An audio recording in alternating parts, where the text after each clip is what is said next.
오늘 여러분과 제가 나눌 말씀은 은혜를 아는 다윗이라는 제목으로 오늘 이 말씀을 좀 나누겠습니다. 우리가 사무엘상을 보면서 여기에 우리가 그냥 헐뜻 이렇게 스킴헤드로 해버리면 그냥 사무엘상의 다윗과 골리앗의 전쟁밖에 생각이 안 납니다. 사무엘상을 잘 읽으면 다윗이 15살의 초립동이가 거대한 골리앗을 어떻게 이겼을까 하는 질문이 생겨야 됩니다. 그 사무엘상 전체가 흘러가면서 마지막에 30장하고 31장이 있는데 30장하고 31장은 성경이 의도적으로 비교하고 있는 겁니다. 뭘 비교하고 있냐면 다윗의 인생과 그리고 사울의 인생을 비교하고 있습니다. 다윗도 실수를 많이 했죠. 그 실수로 블레셋까지 들어갔고 심지어는 살기 위해서 사울을 피해서 미친 척을 하면서 정신병자 역할도 했고 자기 생각대로 끌려서 블레셋으로 가가지고 거기 가면 살 줄 알았습니다. 그런 다윗의 연약한 모습들을 우리가 많이 볼 수 있습니다. 근데 그럼에도 불구하고 30장은 다윗이 그런 자기의 잘못된 선택 속에서 결과 속에서 회복되어지는 모습이 나오는 거예요. 근데 반대로 31장은 어떻게 합니까? 사울이 전쟁터에 나가서 죽습니다. 사울의 멸망을 보여줍니다. 끝을 보여줍니다. 가기만 죽은 게 아니에요. 3명의 아들과 사울 주변에 있는 모든 사람이 그 전쟁에서 같이 다 죽습니다. 그래서 사무엘상은 우리들에게 뭘 얘기하냐면 다윗의 인생과 사울의 인생을 비교해주고 있는 거예요. 그 비교의 클라이막스가 이 30장하고 31장입니다. 이 얘기는 무엇을 얘기하느냐 하면은 하나님의 은혜 가운데 살아가고 하나님을 인정하는 삶과 하나님의 은혜 바깥에서 하나님을 인정하지 않는 삶의 결과가 무엇인지를 명확하게 보여주고 있다는 겁니다. 제가 사무엘상을 하면서 여러 번 강조했던 게 뭐냐면 사무엘상 2장 30절입니다. 사무엘상 2장 30절을 여러 번 강조했었죠. 그게 사무엘상의 핵심입니다. 가스 사버레인티라고 하는 하나님의 주권을 얘기하는 거예요. 그 하나님의 주권이라고 하나님의 다스림과 통치를 얘기하는 거예요. 쉽게 말하면 하나님이 주인 되는 걸 인정하는 거예요. 그렇게 사는 삶과 내가 주인 돼서 사는 삶의 결과가 사무엘상 30장과 31장에 나오는 겁니다. 하나님을 주인 받고 산 이 다윗의 인생은 어땠습니까? 회복을 주십니다. 실수와 실패와 잘못된 선택과 결과 속에서 회복을 주십니다. 이거는 뭐죠? 여러분과 제가 그리스도 안에서 그리스도를 주인 삼고 사는 여러분과 저 안에도 일어날 수 있는 회복이라는 겁니다. 그래서 사울은 그렇지 못했죠. 자기만 죽은 게 아니라 자기 온 가족이 그리고 자기라는 모든 사람들까지 다 전쟁에서 아주 마무리합니다. 우리는 이걸 잘 봐야 됩니다. 사무엘상 2장 30절이 뭐라고 얘기합니까? 같이 한번 읽겠습니다. 나를 존중히 여기는 자를 내가 존중히 여기고 나를 멸시하는 자를 내가 경멸하리라. 성경이 분명히 얘기하고 있지 않습니까? 하나님의 주인 되심을 인정하고 순종하는 삶 가운데 살아가는 자와 물론 순종이라는 것과 하나님을 인정하는 마음이 다 어디에 나오는 겁니까? 하나님의 은혜로 주어진 거예요. 내가 자랑한 게 아닙니다. 근데 다윗도 사울도 어떻게 보면 처음에 그 은혜가 있었지 않습니까? 그러나 사울은 스스로 거부를 해버립니다. 사람의 얘기를 듣고 흐름을 따라가죠. 그러면서 사무엘상 30장하고 31장이 사무엘상 2장 30절의 말씀을 그대로 실현시켜주고 있다는 거죠. 뭘 우리에게 강조하고 있습니까? 말씀대로 이루어진다는 거예요. 말씀대로 이루어진다는 거예요. 세상은 바뀌고 AI가 나오고 칩챗이 나오고 인간이 할 수 있는 걸 대응해 나가지만 인간의 존재는 바뀌지 않습니다. 인간은 아무리 기계가 하이 테크놀로지가 바뀌어지고 이런 게 바뀌어져도 인간이 어떤 존재냐는 건 창세기 1장 26절 28절에 나오는 것처럼 하나님의 형상으로 지어진 자들이고 인간은 이 땅 가운데 하나님이 뭘 주셨습니까? 모든 것들을 다스릴 수 있는 권세를 주셨어요. 심지어는 저 AI 칩책까지도 결국은 뭐냐면 인간의 이성의 부산물입니다. 그 인간의 이성적인 레셔널 빙이라고 하는 거 어디서 나오냐면 하나님의 형상이기 때문에 나오는 거예요. 그래서 그런 걸 창조할 수 있는 능력이 있다라는 거예요. 그 인간이 아무리 바뀌어도 인간은 죄인이고 하나님의 구원을 받아야만 하는 존재라는 거예요. 그리고 또 한 가지 뭐죠? 사무엘상 30장하고 30장 마무리하면서 하나님 말씀은 절대로 이루어진다는 겁니다. 할렐루야. 하나님 말씀은 절대로 이루어진다는 거예요. 그래서 이 사무엘상 30장과 31장이 마지막으로 우리에게 주는 교훈들을 다시 한번 우리가 보면 마태복음 5장 18절 말씀 같이 한번 읽겠습니다. 진실로 너희에게 이르노니 천지가 없어지기 전에는 율법의 1.1획도 결코 없어지지 아니하고 다 이루리라. 히브리서 13장 8절 예수 그리스도는 어제나 오늘이야 영원토록 동일하시느니라. 아멘. 하나님 말씀은 사라지지 않고 퇴색되지 않고 무너지지 않고 말씀대로 이루어진다는 거예요. 결국은 사울과 다윗은 뭐의 결과물입니까? 하나님의 말씀이 그대로 이루어진 것들이에요. 여러분, 말씀을 가까이 하는 자들은 하나님을 가까이 하는 것이고 말씀을 가까이 하는 인생은 하나님께서 다윗처럼 회복시키시며 그 인생을 복되게 이끌어가고 문제를 만났더라도 골리앗을 이긴 것처럼 능히 이겨내는 힘과 지혜와 능력을 주실 줄 믿습니다. 우리 오늘 본문을 보면서 정말 이 다윗은 끝까지 하나님을 인정하지 않습니까? 그러나 그도 인간의 연약함 때문에 실수할 때가 있었죠. 우리는 이 본문을 보면서 마지막으로 우리가 쉽게 정리하면 늘 하나님을 인정하는 삶이 되어야 될 줄 믿습니다. 이게 성경이 얘기하는 성공적인 삶이라는 거죠. 그 예전에 한번 리더스 다이제스트에서 이런 연구를 한 적이 있어요. 누가 성공을 할까? 사람들은 흔히들 말하면 IQ가 높고 하버드 대학을 나오고 이런 사람들이 성공을 하고 똑똑한 사람이 성공할 거라고 이야기를 하고 세상 사람들은 더 똑똑해져라, 더 많이 하노라 뭐 이렇게 얘기를 합니다. 그런데 연구 결과가 나왔는데 연구 결과가 의외로 다른 거였어요. 의외로 똑똑한 사람들이 많은 사람들이 성공하지 못했다라는 거예요. 예수 하버드에 오다라는 책이 있는데 그 책에 보면 뭐가 나오냐면 하버드 대학생들이 하버드를 졸업하면 하버드의 이름만큼 그 사회 속에서 성공을 해야 되는데 70%가 성공을 못한다는 겁니다. 그 이유가 뭔가 했더니 도덕성과 윤리성 때문이라는 거예요. 도덕적인 문제와 윤리적인 문제로 결국엔 다 실패해버렸다라는 거죠.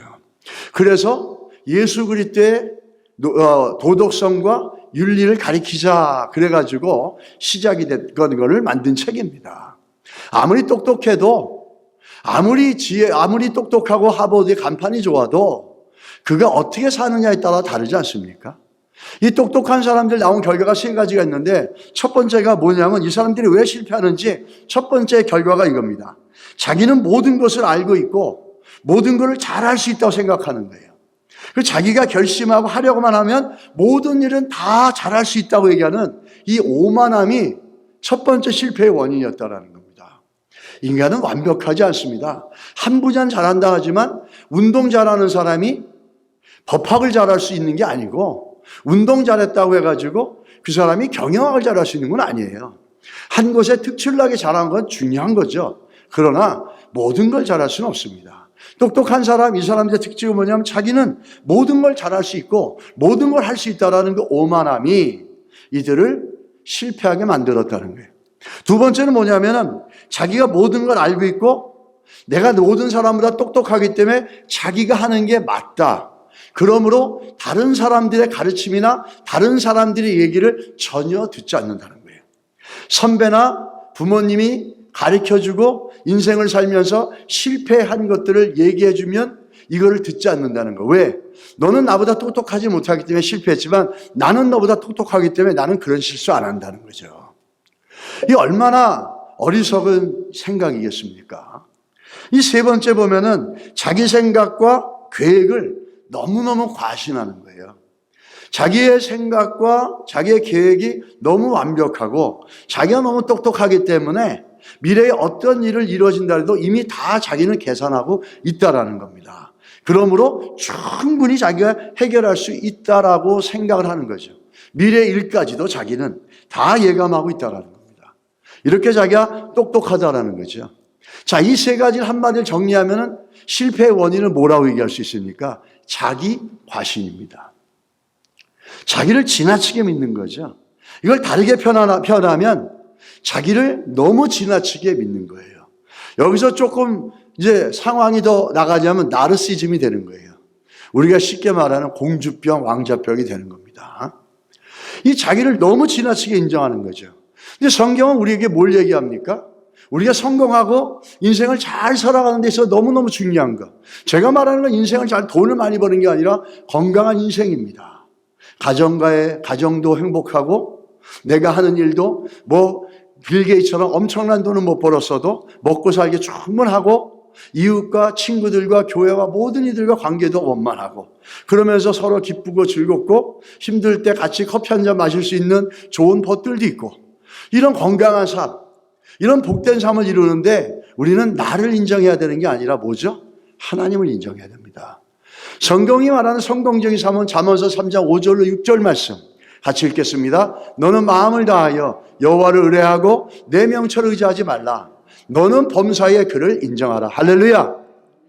범사의 그를 인정하라는 겁니다. 비가 오든 눈이 오든 좋든 나쁘든 늘 하나님을 인정하는 삶이 나를 인정하는 게 아니라 내 능력을 인정하는 게 아니라 나를 지나치게 인정하는 게 아니라 그분을 늘 인정하는 태도죠. 이게 믿음의 삶이지 않습니까? 그게 하나님이 주인된 인생이잖아요. 그런 삶을 성경은 어떻게 하십니까? 여호와께서 그런 인생을 이끌어 가시고 복되게 만드신다고 그랬어요. 오늘 다윗이 영적으로 회복되고 믿음을 회복했던 걸 우리 지난주에 얘기했습니다. 근데 그렇게 다윗이 회복된 걸 어떻게 알 수 있다고 그랬습니까? 다윗이 하나님을 인정하기 시작했다는 거예요. 사무엘상 27장에 보면 다윗이 어떻게 합니까? 자기 생각대로 해가지고 블레셋으로 건너갔는데 너무나 큰 문제를 겪으니까 조그만 문제를 겪었을 땐 자기 힘으로 하고 자기 선택을 했지만 너무 큰 문제를 겪으니까 그때 어떻게 합니까? 하나님을 찾는 겁니다. 그러면서 하나님을 의지하면서 힘을 얻어서 그 안에 하나님을 의지하고 하나님을 인정하는 마음이 다시 회복이 된 거예요. 그래가지고 다윗이 한 게 뭐죠? 하나님을 인정했던 그것이 뭐죠? 이 우리가 지난번에 봤던 말씀이지 않습니까? 다윗이 8절에 나오지 않습니까? 뭔 말씀이었죠?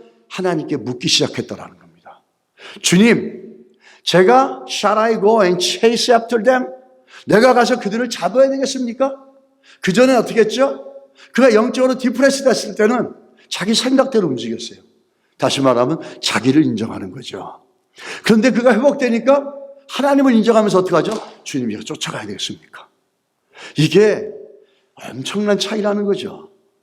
그러자 다윗이 그렇게 하나님 앞에 자기의 결정을 인정을 하지 않고 하나님을 인정하면서 샀는데 하나님께 묻는 것, 이건 기도거든요. 여러분, 기도는 우리 신앙생활의 모든 것들을 보여주는 겁니다. 기도의 삶과 기도의 자리와 기도가 어떠하냐는 우리의 신앙이 어떠하냐를 보여주는 거예요. 기도하지 않고 여러분과 제가 신앙이 좋다고 얘기할 수 있습니까?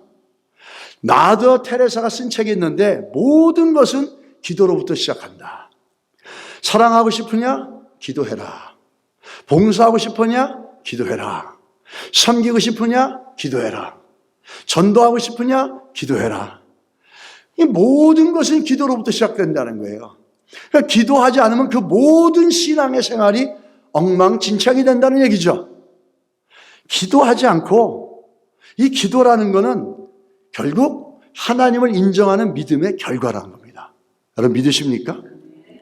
또 이 기도는 하나님의 결정과 뜻에 순종하려는 믿음의 시작이에요. 기도한다는 게 무슨 의미인지 아십니까? 하나님을 인정한다는 거. 두 번째 뭐죠? 하나님, 내 뜻대로 하지 않고 하나님 뜻대로 따라가겠습니다. 이것이 기도라는 거예요. 다윗이 회복된 걸 그렇게 할 수 있는 거죠. 그가 회복이 되니까 자기 생각대로 실수했던 데서 벗어나서 너무너무 엄청난 일, 자기와 생사고바로 같이 넘었던 그 군대들이, 바이스의 그 아주 그 정말 생명을 같이 나는 그 군대가 자기를 죽이려고 돌을 쳐서 돌을 던지려고 너무나 충격을 받았던 거예요. 그러니까 그때 오히려 그 충격 속에서, 너무 큰 고통 속에서 어떻게 하죠? 하나님을 찾고 하나님을 의지하여 힘을 얻어서 일어나서 한 게 뭐죠? 기도였어요. 주님, 쫓아갈까요? 이게 회복된 겁니다. 여러분, 만약에 우리가 우리 생각 가운데 살아가며 기도의 자리에서 멀어갔다면 이 시간에 다윗을 통해서 회복하시고 다시 기도의 자리를 잡으시기를 주의 이름으로 축복합니다. 기도하지 않고 목사일 못합니다. 기도하지 않고 장로 못합니다. 기도하지 않고 권사 못합니다. 기도하지 않고 안수립사 못합니다. 맨날 자기 생각 세상 쫓아가면서 나올 수밖에 없어요. 우리 기도하면서 주의 뜻을 구하고 기도하며 주의 뜻 가운데 순종하는 우리의 삶이 되어야 될 줄 믿습니다. 이 하나님을 인정하니까 하나님이 어떤 일을 이루셨습니까? 하나님을 인정하는 삶에는 뭐가 나오냐면 여호와 이레, 하나님의 예비하심이 있어요. 하나님 쫓아갈까요? 그러니까 그래 쫓아가라. 그러니까 아무것도 대책도 없이 막 쫓아간 거예요. 그냥 말씀에 순종해서 하나님의 뜻을 순종해서 막 달려갔는데 달려가다 누굴 만났습니까? 하나님 기가 막힌 일이 생긴 거예요. 하나님이 놀라운 예비하심이 있어요. 그게 누구죠? 애굽 사람 하나를 만난 거예요. 이 애굽 사람은 누구였습니까? 아말렉에 있어서 노예 생활하고 종 생활하다가 병이 들었다 그러니까 주인이 내버리고 간 거예요. 사흘 전에 내버리고 갔는데 그 황무지 속에서, 그 광야 속에서 배고프고 병들어서 죽어가고 있었던 거예요. 근데 그 죽어가고 있고 절망 가운데 있었던 한 애굽 소년이, 한 애굽 병사를, 한 애굽 사람을 만나는 겁니다. 그러면서 그 애굽 소년이 어떻게 하죠? 다윗의 군대를 인도해 주는 거예요. 어딘지도 모르고 그냥 말씀만 순종하고 갈 때 얼마나 무식해 보였겠어요. 도대체 어디 있는지도 모르고 왜 따라갑니까? 아마 부하들은 그렇게 얘기할 수 있을 거예요. 근데 하나님 말씀하셨기 때문에 다윗이 순종하고 간 거예요. 인간적으로 따지면 말도 안 됩니다. 이성적으로 생각해 봅시다. 합리적으로 생각해 봅시다. 어디 있는지도 모르고 흔적도 없고 증거도 없는데 아는 사람도 없는데 어디 갑니까? 이럴 수 있잖아요. 근데 하나님을 신뢰했기 때문에 가라 그러니까 아멘 하고 간 거예요. 여러분, 이런 순종의 삶들이 경험되지 않으면 그런 사람들 보면은 정신병자가 될 거예요. 어떻게 저렇게 돈도 없이 막 가냐. 제가 탄자니아의 인시안 선교사가 선교지로 나갈 때 IMF가 터졌어요. 선교지를 가면은 후원해 주겠다는 큰 교회가 있었어요. 근데 거기도 어려서 못 해준다 그런 거예요. 그런데 그냥 자기 마음의 열정과 그냥 비전을 따라서 애들 깐난애기를 데리고 그냥 간 거예요. 글로 가면서 하나님께서 필요한 것들이 공급되어지고 처음에 가족들이 십시일반 모여서 보내주다가 조금씩 후원해주는 교회들이 좀 생기게 된 겁니다. 여러분, 요단강이 어떻게 갈라졌습니까? 요단강을 건너갈 때 요단강은 엄청나게 부풀려 있었어요. 보통 때보다 홍수를 해가지고 엄청나게 물 길이가 수위가 높여 있었어요. 그런데 어떻게 하죠? 요단강 건너갈 때 하나님 요단강 갈라주세요. 그러고 갈라주고 난 다음에 들어갔습니까? 아니에요. 제사장들이 법궤를 보고 먼저 발로 밟았어요. 그럴 때 그 물이 갈라진 거예요. 이게 믿음의 삶이에요. 이 믿음의 삶을 살아보지 못하면 가라 그러면은 미쳤어요 그래요. 정신 나간 사람이라 그러죠. 이렇게 하나님을 신뢰하고 나가본 사람이 없으면 아니 지금 어딜 가서 뭘 합니까? 정신 차리세요 다윗. 아니 우리가 다 여기까지 끌고 와서 또 알지도 못하는 데로 가가지고 죽이려고 합니까? 이럴 수 있잖아요. 근데 아무도 그러지 않았다라는 거예요. 그러고 쫓아갔는데 뭐가 있습니까? 하나님의 예비하심, 여호와 이레가 있습니다. 여러분, 하나님을 신뢰하고 정말 무식한 것 같고 세상 거 상식으로 볼 때 말도 안 되는 것 같지만 하나님이 가라고 말씀하시고 그것을 신뢰하고 발을 디뎌 나가면 저렇게 예비하심이 있습니다. 이 예비하심, 애굽 소년이 이렇게 얘기합니다. 나는 사흘 전에 병도 버려진 사람입니다. 그럼 네가 우리를 갖다가 그들이 어디 있는 데로 데려다 주겠느냐? 데려다 드리겠습니다. 근데 한 가지 조건이 있습니다. 나를 죽이지 마시고 내 주인에게 넘기지 마십시오. 그럼 내가 당신을 그대로 그 군대로 인도하리다. 이렇게 얘기합니다. 이 하나님의 예비하심. 저는 우리 교회와 우리 성도들이 좀 이런 삶들을 살아가는 은혜들이 있었으면 좋겠어요. 믿음으로 주를 신뢰하며 나가면서 하나님께서 놀랍게 예비하심들을 보면서 정말 믿음의 눈이 활짝 열려서 주의 법에 귀한 하나님을 신뢰하는 믿음의 능력의 역사가 얼마나 놀라운지를 알아가는 그런 은혜들을, 그런 복들을 우리 안에 부어주시기를 간절히 소원합니다. 맨날 자기 생각 가운데 갇혀서, 아까 보십시오. 그렇게 똑똑한 사람들 실패하는 이유가 뭐예요? 맨날 자기 생각에 갇혀가지고 자기 것만 인정하고 자기 것만 바라보는 거예요. 그것 좀 깨고 나오세요, 이제는. 예수 믿었고 예수가 주인이고 하나님을 신뢰하면 그것 좀 깨란 말이죠, 이제 그 프레임을. 그걸 깨가지고 정말 이렇게 하나님의 예비하시는 역사를 보시기 바랍니다. 다윗은 이렇게 하나님이 예비해 주신 겁니다. 하나님의 예비하심을 보면서 하나님은 우리의 과거도 하시지만 현재도 하시고 어떻게 하죠? 미래도 하세요. 알파고 오메가고 처음과 끝입니다. 그분은 모든 걸 아세요.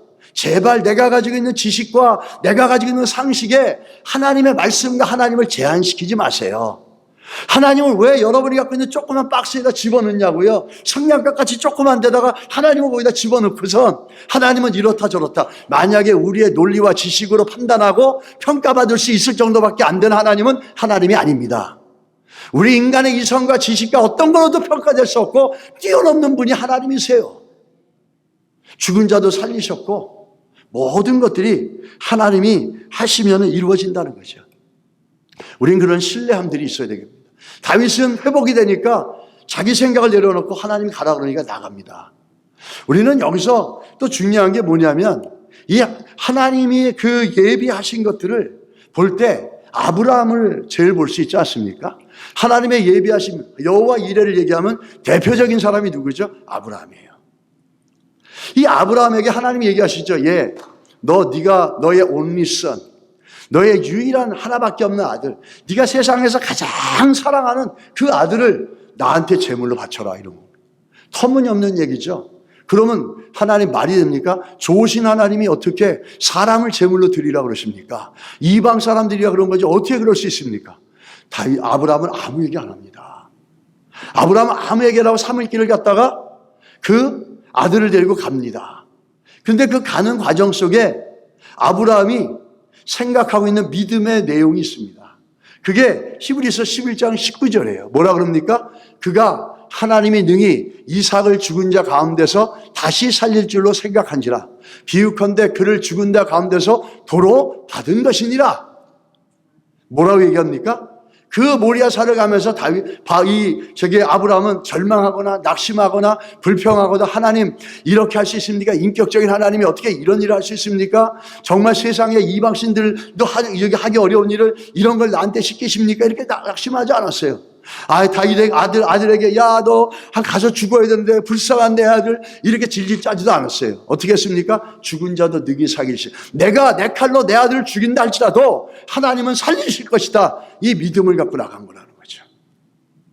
이 믿음, 아브라함의 예비하심을 받기 전에 아브라함 가는 도중에 이런 믿음을 갖고 자식을 데리고 간 거예요. 그러니까 자신 있게 가는 거죠. 왜? 내가 죽인다 할지라도 하나님은 살리실 수 있다는 거죠. 그러면서 그런 믿음을 갖고 자기 아들을 데리고 제물로 가지 않습니까?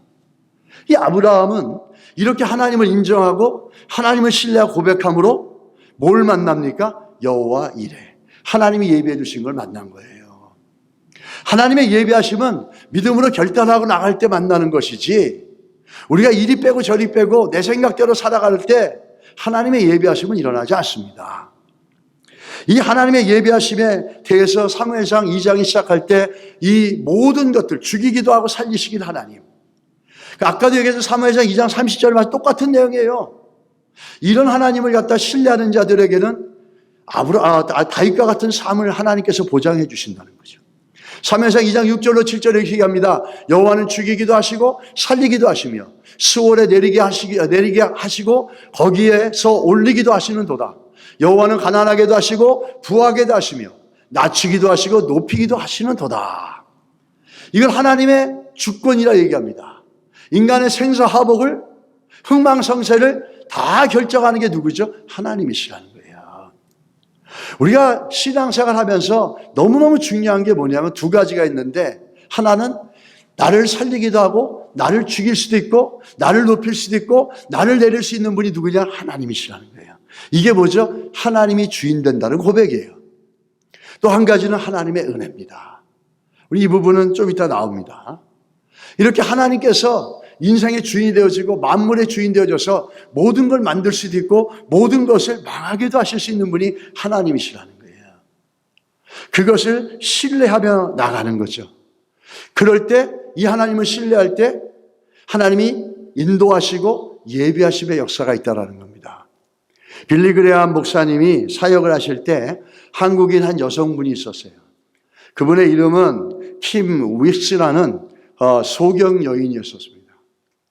그분은 한국 전쟁 때 실명을 해가지고 고아원에서 자랐는데 어떤 미군 중사로부터 도움을 받아서 미국에 와서 인디아나 주립대학에서 공부하고 오스트리아에서 성악을 공부하며 훌륭한 성악가가 되었습니다.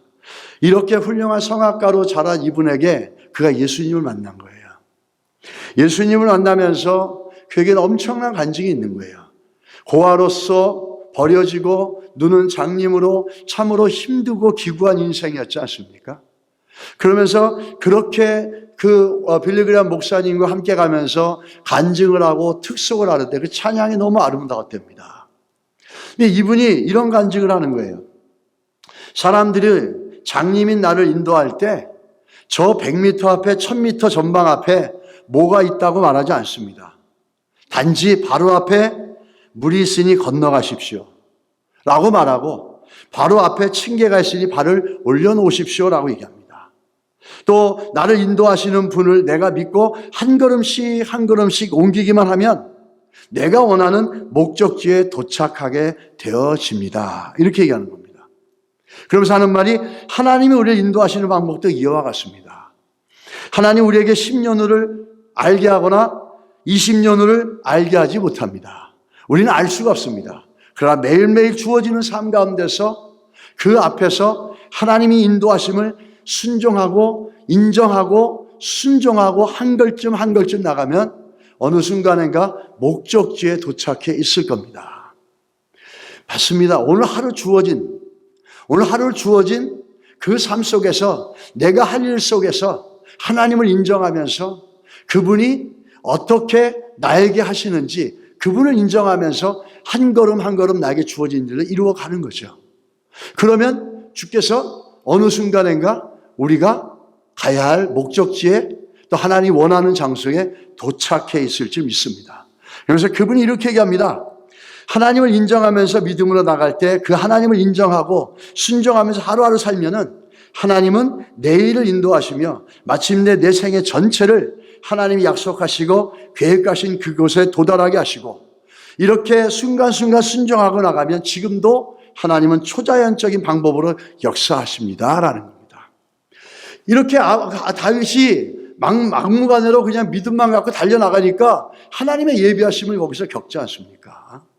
우리 하나님이 책임져 주십니다. 믿음으로 결단하고 나가는 인생 가운데는 하나님의 인도하심이 있고 하나님의 예비하심이 있고 하나님의 보호하심이 있습니다. 그리고 이 하나님의 은혜를 경험한 이렇게 하나님의 역사를 보죠. 그 다윗은 이런 가운데서 뭘 경험하냐면 하나님의 은혜를 깊이 경험합니다. 하나님께서 다윗을 보였는데 다윗이 은혜를 아는데 어떤 면에서 볼 수 있냐면 다윗은 전쟁에서 마침내 승리했습니다. 승리해서 자기들이 잃어버린 거 다 회복하고 전리품을 다 받아왔어요. 그런데 전리품을 받아오면서 다 받으면서 제일 먼저 다윗의 마리수에 누가 들어왔는지 아십니까? 21절이에요.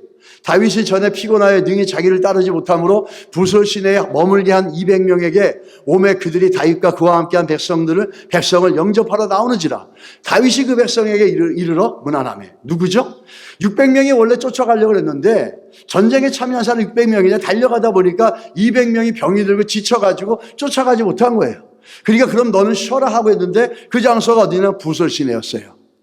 그리고 나머지 400명만 데리고 쫓아간 거예요. 달려가서 적을 잡으려고 갔던 거예요.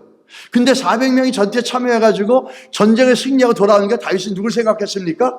야, 우리가 전쟁에 승리했으니까 우리가 먼저 우리 걸 다 나누고 우리는 했고 저 사람들은 전쟁에 참여하지 않았으니까 그냥 가족들만 데려가라 그러고 저들에겐 아무것도 나눠주지 말자 이러지 않았어요. 어떻게 합니까? 제일 먼저 그들에게 찾아갑니다. 그들에게 찾아간 의도는 뭐죠? 그들에게도 동일하게 자기들이 승리로 얻은 전리품을 다 나눠주려고 그러는 거예요. 똑같이. 그러자 22절에 뭐가 나옵니까? 다윗과 함께 갔던 자들 가운데 어떤 사람들이 있습니까? 악한 자와 불량배들이 다 이르되 그들이 우리와 함께 가지 아니하였은즉 우리가 도로 찾은 물건은 무엇이든지 그들에게 주지 말고 각자의 처자만 데리고 떠나가게 하라 하는지라. 이들을 성경을 갖다 뭐라고 얘기합니까? 이 사람들을 악한 자다, 불량한 자라 이렇게 얘기합니다. 재미있습니다. 왜? 성경이 왜 이 사람들을 악한 자라고 그러고 불량한 자라고 그러느냐라는 거죠. 그거를 오늘 이 세상의 관점으로 보면 이 사람들 말이 맞아요. 저 사람들은 전쟁에 참여하지 않고 우리 목숨을 걸고 싸웠는데 우리가 더 많이 가져야지 왜 저 사람들에게 나눠주냐 이거죠. 세상적인 방법으로 합리적인 방법으로 인풋과 아웃풋을 보게 되면은 이 사람들이 맞는 거죠. 근데 성경은 이 사람들 뭐라고 그러죠? 악한 자라고 그러잖아요. 불량한 자라고 그럽니다. 왜 그랬을까라는 거죠. 아니, 이 사람들이 뭐가 틀렸어요? 그럼 목숨을 걸고 싼 사람이 더 많이 가져가야지. 어떻게 목숨을 걸고 싸운 사람에겐 더 많이 안 주고 똑같이 주십니까? 이게 말이 됩니까? 맞아요. 말이 안 되는 얘기죠. 그들은 더 많이 가져가야 되고 이들에게 주지 않아도 돼요. 왜? 전쟁에 참여하지 않았으니까. 이게 세상의 논리죠. 이게 세상의 관점이에요. 그런데 오늘 보십시오. 다윗의 얘기를 들어보십시오. 다윗이 뭐라 그럽니까?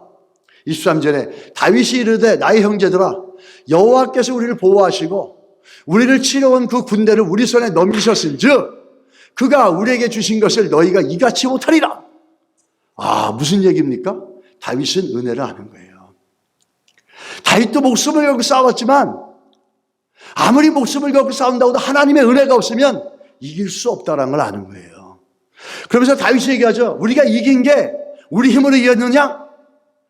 제일 먼저 대표적인 증거가 뭡니까?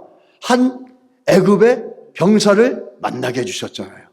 누가 예비하신 겁니까? 하나님이 예비하신 거죠. 제가 이 말씀을 예전에 호주에 있을 때 어느 날 배가 고픈 날이 있었어요. 외국인들하고 살고 외직에 있으니까 한국 음식을 못 먹어요. 근데 너무너무 배가 고픈 거예요. 근데 그날 이제 성경을 펴서 묵상을 하는데 그 팍에 가서 혼자 조용히 있는데 한국 음식이 너무 먹고 싶은 거야. 그런데 이 성경을 읽다가 뭐가 나왔냐면은 애굽 소년을 만나는 게 나오는 거예요. 와, 이 하나님 놀랍게 예배해 두시네.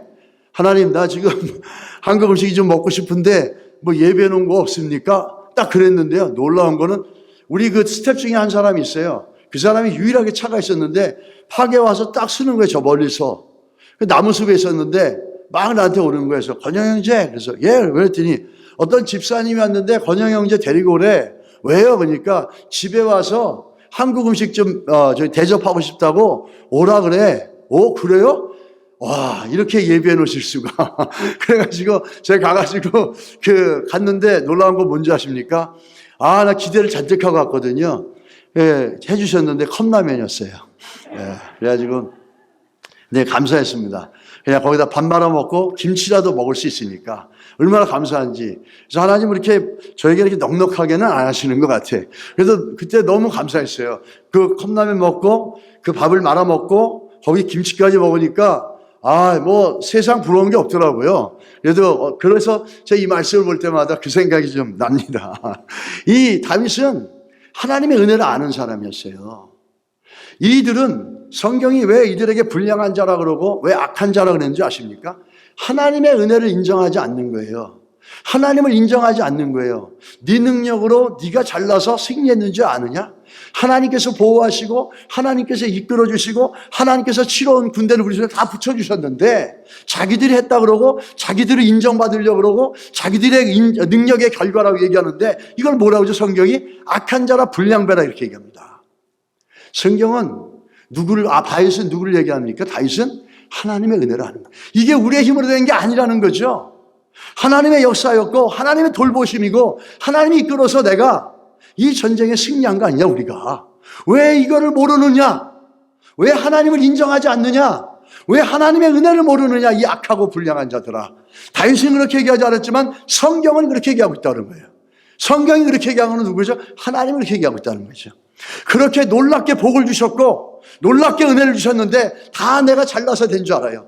내가 능력이 있어서, 내가 성실해서, 내가 이렇게 해서. 그런 이들에게 우리는 뭐라 그러죠? 은혜를 모르는 성도라 그럽니다.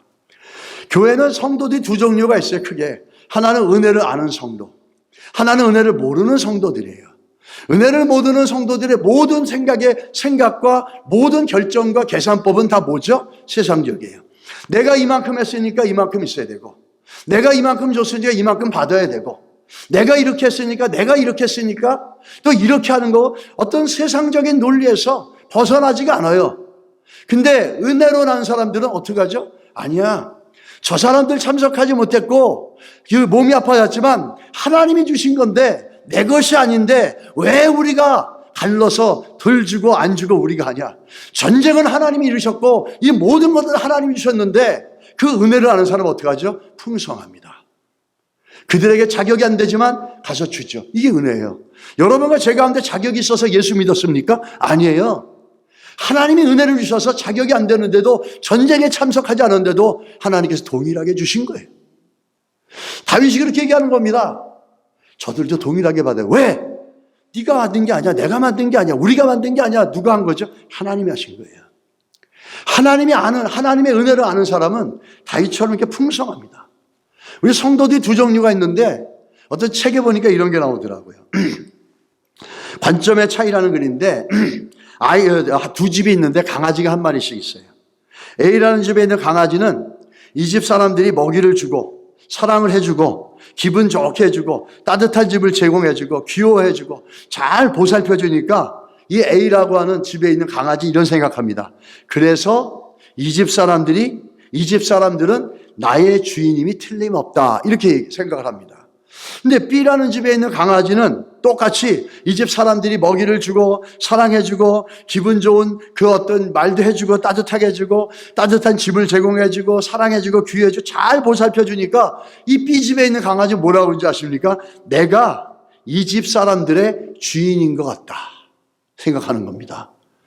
어떤 겁니까? 여러분, 우리도 B집에 있는 강아지처럼 하나님의 은혜를 모르면 이렇게 오만해질 수가 있는 거예요. 하나님이 사랑해주고 보호해주시고 위로해주시고 여기까지 오게 해주시고 그렇게 붙잡아 주셔야 돼. 다 잊어버리고, 야, 내가 이렇게 잘 살고 있으니까 내 인생의 주인은 나구나, 이렇게 착각을 할 수 있다는 겁니다. 여러분, 은혜로 보시기 바랍니다. 신앙이 성장하는 데서 너무너무 중요한 게 뭔지 아세요? 수십 년 예수를 믿었다고 해서 신앙이 성장하는 거 아니에요. 목사라고 장로라고 그것이 성장하는 거 아니에요. 감투만 받은 거지. 더 조심해야 돼요, 사실은. 뭔지 아십니까? 하나님의 은혜를 아는 거예요. 세상을 볼 때, 내 인생을 볼 때 하나님의 은혜를 보고 순간순간 결정할 때마다, 이슈가 있을 때마다 하나님의 은혜를 보는 거예요. 하나님의 은혜를 보지 않으면, 야, 너는 전쟁에 참석 안 했으니까 너는 받지 마. 우리들끼리 했으니까 우리가 다 가져갈 거야. 이게 세상의 논리지 않습니까? 근데 하나님의 은혜를 아는 사람들은, 야, 내가 잘나서 예수 믿는 것도 아니고 내 삶을 볼 때마다 얼마나 괴롭고, 가끔가다 저는 혼자 있으면요, 과거에 잘못하고 실수한 게 막 보여주면 혼자서 비명을 지릅니다. 너무 창피해서. 그 좀 전문용어로 해드리면 쪽팔려서, 너무 창피해가지고 책상에 얼굴 받고 그냥 소리를 막 지릅니다. 이런 인생이 목사가 됐어? 와, 주여, 정말 괴로운 거예요. 막 그러면 너무 괴로운 거예요. 그래서 또 생각하는 게, 그래, 은혜 아니면 내가 살아갈 수가 없네. 은혜 아니면 내가 나됨이 이렇게 이루어질 수가 없겠다. 그렇게 위로를 받고 삽니다. 이 신앙이 성숙하는 건 은혜를 알아야 돼요. 대표적으로 마태복음 20장에 나오는 포도원의 비유가 있지 않습니까? 무슨 비유죠? 아침부터 주인이 나갑니다. 포도원에 일할 일꾼들을 찾으러 가요. 그 3시에 나가요. 그 9시, 아침 9시에 가서 일꾼을 데리고 옵니다. 11시에 가서 데리고 옵니다. 3시에 가서 데려오는데 5시에 퇴근할 시간인데 5시에 가서 또 데리고 와요. 그 임금을 지불합니다. 임금을 지불하는데 3시에 와서, 9시에 와서 일했던 이 사람들이 뭐라 하죠? 아니, 나는 아침부터 하루 종일 일했는데 이제 막 와가지고 30분 더 일하는 저 사람에게 왜 똑같이 주십니까? 난 더 줘야지. 그러니까 주인이 뭐라 그럽니까? 내 것 갖고 내가 가는데 네가 뭐라 그러냐 이거죠. 그건 무슨 말인지 아세요? 너도 내가 선택해주지 않았으면 오늘 이 자리에서 일할 수 있는 기회도 없었고 이 돈도 못 받았어. 네가 뭔데 조금 더 했다고? 이게 아주 율법적인 사고죠. 이게 세상적인 사고죠. 근데 은혜로 하는 건 뭐죠? 주인이 주는 거예요, 주인이. 주인이 늦게 온 자도 나중에 온 자도 동일하게 취급해 주는 거예요. 이 하나님의 은혜죠. 은혜를 모르면 먼저 와서 일했던 사람처럼 난 3시부터 일했는데 3시는 9시를 얘기하는 거예요. 9시부터 일했는데 왜 5시까지 5시 일하고 30분 일 똑같이 주십니까? 너는 그럴 말 자격이 없어. 왜? 너도 내가 은혜를 베풀지 않았으면 이 자리에 와 있지 않았다라는 거죠. 오늘 일당 받을 수도 없었던 거고 일할 수 있는 기회도 얻을 수 없다는 거예요. 내가 결정하고 주는 건데 내가 결정하고 나로부터 주는 건데 네가 왜 그래? 똑같이 은혜로 받는 거지. 이 은혜의 개념이죠. 은혜를 모르면 우리는 항상 따집니다. 이렇게 해서 따지고 저래서 안 되고 저래서 안 되고 이건 안 되고 풍성함이 없어요.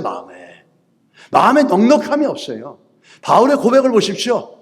이 바울은 남들보다 더 수고하고 더 많이 고통을 당했어도 한 번도 자기를 자랑하지 않아요. 나는 사도 중에 가장 작은 자라. 나는 하나님의 교회를 박해하였으므로 사도라 칭함받기를 감당하지 못할 자니라. 그러나 내가 나된 것은 하나님의 은혜로 된 것이니 내게 주신 그의 은혜가 헛되지 아니하며 내가 모든 사도보다 더 많이 수고하였으나 내가 한 것이 아니요 오직 나와 함께 하신 하나님의 은혜라. 여러분 믿으십니까? 여러분 믿으십니까? 우리가 하나님의 은혜로 생각해요. 내가 남들보다 수고를 더하고 내가 남들보다 더 열심히 해가지고 남들보다 내가 너무 잘해가지고 이게 아니라는 거죠. 내가 심지어 남들보다 더 매를 더 많고 핍박을 더 당하고 고성을 더 했어도 내 자랑할 까먹었다는 거예요. 다 하나님의 은혜로 된 거라는 거예요. 우리가 이런 은혜의 마음, 은혜의 생각, 은혜의 시야를 갖고 우리 인생을 봐야 될 줄 믿습니다. 그러면 지금 우리 살아가는 인생 속에도 지금까지 이끌어주신 하나님을 기억하면서 그 은혜에 감사할 수 있고 또 내가 은혜로 받은 인생이고 내가 은혜로 산 인생이기 때문에 누군가에게도 그 은혜를 풍성하게 나눌 수 있다는 거예요. 그게 다윗이 보여주는 겁니다. 그 아브라함과 롯을 보게 되면 큰 차이가 있어요. 아브라함과 롯의 차이는 뭘까요? 삼촌과 조카의 차이일까요? 아니에요. 자, 분쟁이 일어났어요. 아브라함의 가축의 목자와 롯의 가축의 목자가 서로 싸웁니다. 이게 싸운다는 것보다 잘못된 거예요. 왜죠? 이 롯이라는 조카는 아브라함에게 얹혀 사는 인생이었어요. 그 롯이 갖고 있는 모든 부와 수요는 누구로부터 나왔습니까? 삼촌으로부터 나왔어요. 그런데 커지니까 그거 갖고 삼촌으로부터 자기가 받았다는 걸 잊어버리고 전혀 양보하지 않고 다투지 않습니까? 그런데 아브라함이 어떻게 합니까? 참으로 놀라운 모습이 보이죠. 아브라함이 롯에게 이르되 우리는 한 골육이라 나나 너나 내 목자나 내 목자나 서로 다투게 말자. 내가 앞에 온 땅 있지 아니하냐. 나를 떠나라. 내가 좌하면 나는 우하고 내가 우하면 난 좌하리라. 먼저 양보를 합니다. 먼저 조카 롯에게 줘요. 왜? 자기가 준 재산인데도 불구하고 내 거라고 주장하죠. 왜 그런지 아십니까? 아브라함은 2번 큰 실수를 했어요. 애굽으로 내려가서 자기 와이프를 누이라고 속여서 팔아먹었어요. 거의. 그런데 자기가 실수를 했는데 뭐 했죠? 실수를 했으면 하나님이 책망을 하거나 야단을 쳐야 되는데 아니요. 결과적으로 돌아올 때 더 많은 물질을 갖고 돌아옵니다. 실수했고 잘못해가지고 책망받아야 되는데 하나님께 더 많은 부를 주시고 더 많은 재산을 줘가지고 돌아오는 거예요. 그래서 아브라함은 자기가 갖고 있는 모든 재산이 뭐죠? 하나님의 은혜로 주어졌다는 걸 아는 거예요. 그러니까 주장하지 않죠. 내 것이라 하나님이 은혜를 주셔서 그걸 롯에게 줬어도 롯과 분쟁하는데도 주장하지 않고 네가 먼저 선택해라 이렇게 얘기하지 않습니까? 이게 은혜를 아는 자들이에요. 아브라함은 은혜를 알기 때문에 그렇게 롯과 다투지도 않고 양보했어요. 먼저 자기 땅이고 자기가 해야 될 텐데 먼저 가져가. 그런데 하나님이 어떻게 하셨습니까? 그렇게 은혜를 알고 양보한 인생에게 하나님께서 아브라함에게 어떤 은혜를 베푸셨습니까? 창세기 13장 14절에서 15절입니다. 롯이 아브라함을 떠나 후에 여호와께서 아브라함에게 이르시되 너는 눈을 들어 너 있는 곳에서 북쪽 남쪽 그리고 동쪽 서쪽 동서남북을 다 봐라. 보이는 땅을 내가 너와 내 자손에게 주리니 영원히 이르리라. 할렐루야. 은혜로 줬더니, 은혜로 나눠줬더니, 은혜로 포기했더니, 은혜로 양보했더니 하나님 어떻게 합니까? 그걸 기쁘게 여기시고 눈으로 보는 동서사방을 다 주신다는 거예요. 이게 은혜의 원리예요. 은혜를 갖고 은혜를 나누는 자들은 더 큰 은혜가 있을 줄 믿습니다. 이 하나님의 은혜가 오늘 마지막으로 보게 되면 다윗은 하나님의 은혜를 경험한 사람이에요.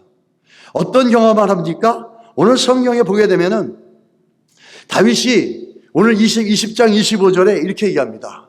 그날부터 다윗이 이것을 이스라엘의 율례와 규례를 삼았더니 오늘까지 이르니라. 이게 무슨 말이냐면 다윗이 전쟁에 참여하지 않은 사람들도 똑같이 나눠준 거예요. 이거를 이스라엘 전체가 다 지키게 하고 언제까지? 오늘까지. 쉽게 말하면 너희 하나님의 백성들아 은혜의 지배를 받고 살라는 겁니다. 네가 한 만큼 갖고 가는 게 아니라 모든 게 하나님의 은혜라는 걸 알고 네가 수고했어도 하나님의 은혜가 주어지지 않으면 이루어질 수가 없는 거예요. 그거를 이루고 얻었으면 그걸 나누라는 거죠. 이것만 나눈 게 아니에요. 200명만 나눈 게 아니에요. 다윗은 자기가 받은 모든 것들을 어떻게 합니까? 이스라엘 전역에 있는 유다 모든 장로들에게 다 나눠줍니다. 왜? 자기 게 아니니까. 하나님이 나를 통해서 승리를 하게 하고 주신 것은 내 이웃에게 나누라는 거예요. 이게 뭐죠? 은혜 있는 마음이에요. 은혜 있는 사람은 이게 풍성하다는 거예요. 이게 돈 얘기가 아니에요. 헌금 얘기가 아니에요. 헌금 얘기하면 돈 얘기를 생각하면 굉장히 잘못된 거예요. 이 은혜를 아는 이들은 하나님 앞에 드리는 걸 아까워하지 않습니다. 이웃에게 나누는 걸 아까워하지 않아요. 다윗은 아무것도 자기가 주장하지 않아요. 다윗이 처음부터 그랬습니까? 다윗은 지금 광야에서 쫓기는 인생이 아직도. 그렇게 경제적으로 쪼들리는데도 불구하고 그걸 갖다가 어떻게 하죠? 모든 이스라엘에 있는 장로들에게 돈을 나눠주는 거예요. 그게 뭐죠? 이 장로라고 하는 건 교회 장로라는 게 아니라 장로 이제 리더이기도 하지만 나이가 들어서 그들은 굉장히 도움이 필요한 사람들이에요. 그들에게 모든 재산을 다 나눠주는 게 오늘 26절하고 31절에 나옵니다. 모든 장로들에게 나눠준다는 거예요. 다 나눠주는 거예요, 그걸. 그게 뭡니까? 사람 정치하려고요? 아니요. 자기 안에 하나님의 은혜를 알기 때문에. 하나님의 은혜를 아는 사람들은 인색하지 않습니다. 늘 넉넉하고, 그래서 뭐라 그러죠? 성경에 산상수훈에 오리를 가자면 십리를 가고 속옷을 달라면 겉옷을 주는 거예요. 그게 은혜 받은 자들의 모습이라는 거죠. 여러분 어떠세요? 은혜 받은 삶을 사십니까? 아니면 여전히 A 더하기 B는 A, B야. 요 세속적인 그 논리 안에 살아가는 겁니까? 이 다윗을 볼 때 우리는 은혜 받은 인생이 뭔지를 알고 우리의 삶들을 좀 은혜가 있는지 점검해 보시기 바랍니다. 우리 성경은 누가복음 6장 38절에 뭐라 그럽니까? 기독교 성경적 물질가는 뭔지 알아요? 주랍니다. 주라. 왜?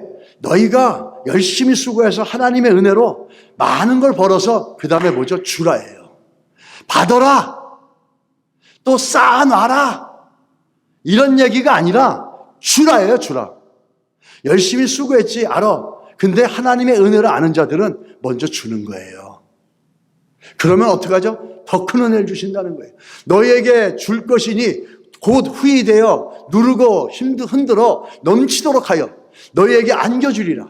너희가 헤아리는 그 헤아림으로 너희도 헤아림을 도로받을 것이다. 여기서 헤아림이 뭐죠? 은혜예요.